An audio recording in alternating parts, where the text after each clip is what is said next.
కడప జిల్లా కమలాపురంలో రాయలసీమ ఎత్తిపోతల పథకంపై రాయలసీమ రాష్ట సమితి పార్టీ జాతీయ అధ్యకుడు డాక్టర్ కొంచెం వెంకట సుబ్బారెడ్డి సంచలనమైన రీతిలో మీడియా సమావేశం నిర్వహించారు. రాయలసీమను భస్మం చేసిన చంద్రబాబు కుళ్ళు రాజకీయాలు మానుకోవాలంటూ వార్నింగ్ ఇచ్చారు.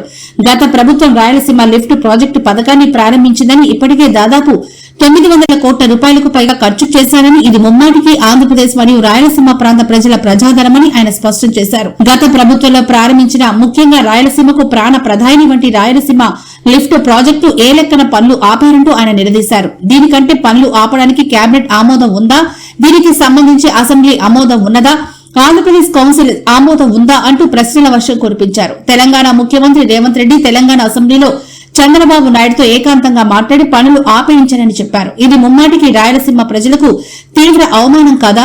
రాయలసీమ ప్రజలను మోసం చేసి, చీటింగ్ చేసే, వంచే హక్కు చంద్రబాబుకి ఎవరిచ్చారు? ఆయనకు ఏమన్నా కూటమి ప్రభుత్వం ఈ అధికారం ఇచ్చిందా? అసలు రేవంత్ రెడ్డి చెప్పేదాకా రాయలసీమ ప్రజల్ని మోసం చేసి, చీటింగ్ చేసే, వంచే హక్కు చంద్రబాబుకు ఎవరిచ్చారని ప్రశ్నించారు. ఆయనకు ఏమన్నా కూటమి ప్రభుత్వం ఈ అధికారం ఇచ్చిందా? అసలు రేవంత్ రెడ్డి చెప్పేదాకా ఇంత పెద్ద కుట్ర ఉందని ఎవరికీ తెలియదని ఆయన మండిపడ్డారు.